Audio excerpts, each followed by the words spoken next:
नमस्कार दोस्तों, बहुत बहुत स्वागत करता हूं आपका एक और नई वीडियो में।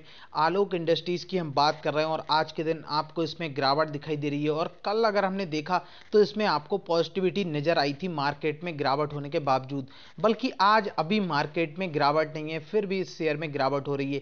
क्या इसके कारण है और कैसा इसका Q4 का रिजल्ट रहने वाला है, ये सब बातें आपको इस वीडियो में पता लगने वाली दोस्तों। तो वीडियो को लास्ट तक जरूर देखना और अगर आपने चैनल को सब्सक्राइब नहीं किया तो चैनल को सब्सक्राइब कीजिए, हमारा टेलीग्राम चैनल ज्वाइन कीजिए प्रीमियम कॉल्स के लिए या फिर आप अपने डिस्कशन के लिए। दोस्तों देखिए, अगर हम आलोक इंडस्ट्रीज की बात करें तो आज आप देख सकते हैं प्रीवियस क्लोज से गैप अप ओपन हुआ, बट उसके बाद आपको शेयर में थोड़ा सा फॉल दिखाई दे रहा है, जिसे हम करेक्शन भी कह सकते हैं। अब इसकी बड़ी वजह क्या है वो मैं आपको बताऊंगा। उससे पहले अगर हम इनके Q4 की बात करें तो Q4 देखिए इनका कैसा बढ़िया रहने वाला है। उसकी बड़ी वजह क्या है? पहली चीज तो ये, इसमें जो वैनगार्ड ने इन्वेस्टमेंट किया है, देखिए वैनगार्ड कोई छोटी मोटी कंपनी नहीं है। उसने 50 करोड़ शेयर्स बाय किए हैं, अप्रॉक्स 20 रुपए के प्राइस से नीचे के प्राइस पर उन्होंने बाय किया है। तो अभी कंपनी को इसमें एक अच्छी अपॉर्चुनिटी दिखाई दे रही है, इसी वजह से उन्होंने इसमें इन्वेस्टमेंट किया है। क्योंकि बहुत बड़ा फंड मैनेज करते हैं वो, तो ऐसे ही किसी भी फंड में इन्वेस्ट नहीं करती है कोई भी बड़ी कंपनी। इसलिए ये बात आप भी समझ सकते हैं कि उन्हें इसके बारे में, इसका फ्यूचर उन्हें ब्राइट दिखाई दे रहा है, इसी वजह से उन्होंने इसको बाय किया है। इसका टारगेट क्या रहने वाला है Q4 तक के बाद, तो हमें इनका टारगेट अच्छा दिखाई पड़ेगा, वो मैं आपको अभी थोड़ी देर में बताऊंगा। अगर हम इनका फाइनेंशियल देखें तो इसमें आप देख सकते हैं ये जो काम करते हैं वो तो आप जानते हैं टेक्सटाइल के बिजनेस में है। और इनका जो दिसंबर क्वार्टर का रिजल्ट आया वो हमें अच्छा रिजल्ट दिखाई दिया, और इसी वजह से हम ये भी उम्मीद कर सकते हैं जो अभी ये मार्च क्वार्टर का रिजल्ट आने वाला है ये भी बहुत ही शानदार रहेगा। अब इसकी बड़ी वजह क्या है? देखिए मार्च के महीने में आपको पता है, मार्च के टाइम, इधर फरवरी और मार्च के टाइम पर जो त्योहार आते हैं उनकी वजह से, दूसरा होली, तो जितने भी आप जानते हैं कि होली पर तो लगभग लगभग 90% लोग कपड़े बनवाते ही हैं, लेते ही हैं नए कपड़े। तो इसमें भी इनके लिए बेनिफिट दिखाई देता है हमारे लिए, क्योंकि गारमेंट्स में आप ये जो रेडीमेड गारमेंट बनाते हैं उसकी सेल होना कंपलसरी है। इसलिए आप ज़्यादातर इनका जब भी मार्च क्वार्टर का रिजल्ट देखेंगे तो आपके लिए पॉजिटिव ही दिखाई पड़ेगा। और आप देखें तो इधर आपको इसमें जो इनका रेवेन्यू है, रेवेन्यू में आपके लिए बढ़वार दिखाई देने वाली है। ये रेवेन्यू मैं आपके लिए बताता हूँ, एस्टिमेटेड 16 बिलियन तक पहुँचने वाला है। आप इस वीडियो को इनके क्वार्टर के बाद कंपेयर करके देख लेना जो मैं आपके लिए बताने वाला हूँ। और नेट इनकम में आपके लिए और पॉजिटिविटी इससे ज़्यादा मिलने वाली है दोस्तों, ये बात आप याद कर लेना।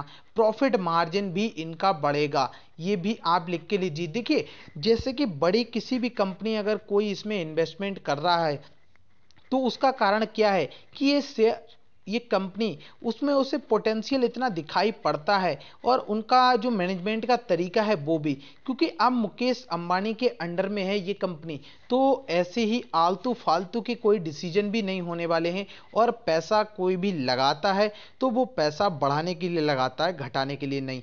अगर हम इसके ओवरऑल देखें तो एक, अगर मैक्सिमम चार्ट लेते हैं तो यहाँ से आप देख सकते हैं अगर आपकी बाइंग प्राइस यहाँ के करीब है। देखिए ये तो एक उस समय क्या था, एकदम ट्रैप था। क्यों? उसकी वजह क्या थी कि जैसे इसमें यहाँ पर ये लिस्ट हुआ ऊपर के प्राइस पर, वहाँ से लोगों को कई गुना, 7 से 8 गुना का प्रॉफिट हो रहा था लिस्ट होती, जब ये दोबारा रीलिस्ट हुआ है तो वहीं से आपको तुरंत प्रॉफिट बुकिंग होती हुई दिखाई दे गई और सभी धड़ाधड़ सेलिंग होनी शुरू हो गई। इसीलिए आपको ये शेयर यहाँ इस लेवल पर जाते हुए दिखा। और यहाँ के बाद जब इसमें बाइंग वापस स्टार्ट हुई है, यहाँ से क्या होता है, ऑपरेटर्स इसको थोड़ा सा हैंडल जरूर करते हैं, ऐसे किसी भी शेयर को यहीं से ऑपरेटर्स ने इसको भगाना शुरू किया।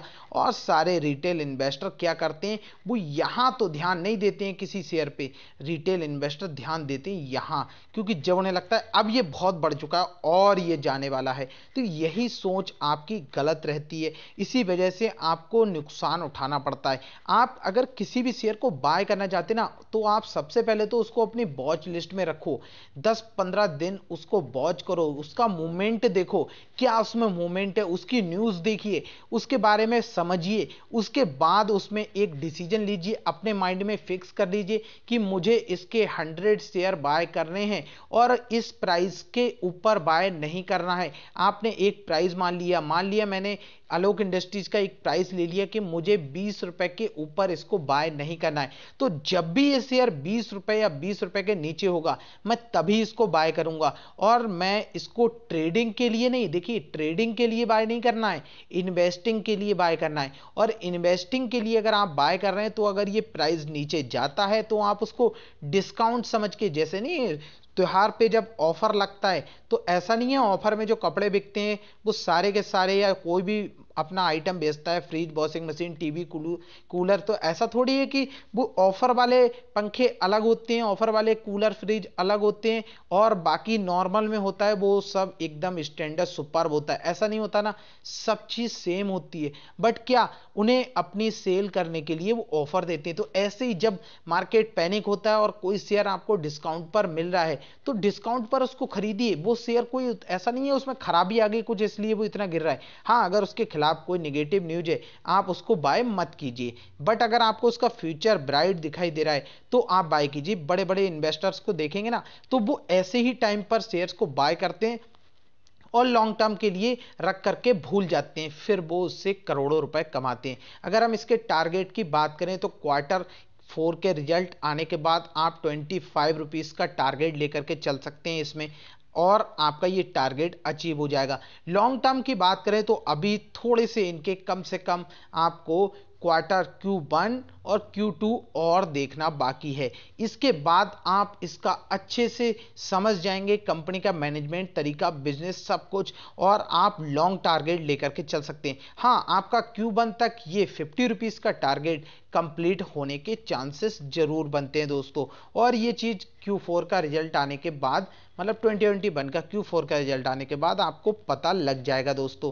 तो आपके लिए बस यही राय है दोस्तों, अगर ये गिरावट में आप शेयर को सोल्ड करते हैं तो आप नुकसान में रहेंगे। होल्ड करिए, इसलिए सोल्ड मत करिए, होल्ड करिए। सेल करना नुकसान देता है। और अगर आप इसमें इन्वेस्टमेंट करना चाहते हैं तो अपना एक टारगेट फिक्स कर लीजिए। उस टारगेट के बाद आप को जब भी वो शेयर एक सही डिस्काउंट प्राइस पर मिले आप उसको बाय करके लॉन्ग टर्म के लिए, देखिए कोई भी ऐसे शेयर्स को लॉन्ग टर्म के सिवाय अगर आप नहीं रखते हैं तो आपको नुकसान दे सकता है। अगर इसके हम बात करें नीचे गिरावट कहां तक हो सकती है तो गिरावट 18 रुपए के लेवल तक हो सकती है अगर मार्केट में बड़ी गिरावट आती है तो।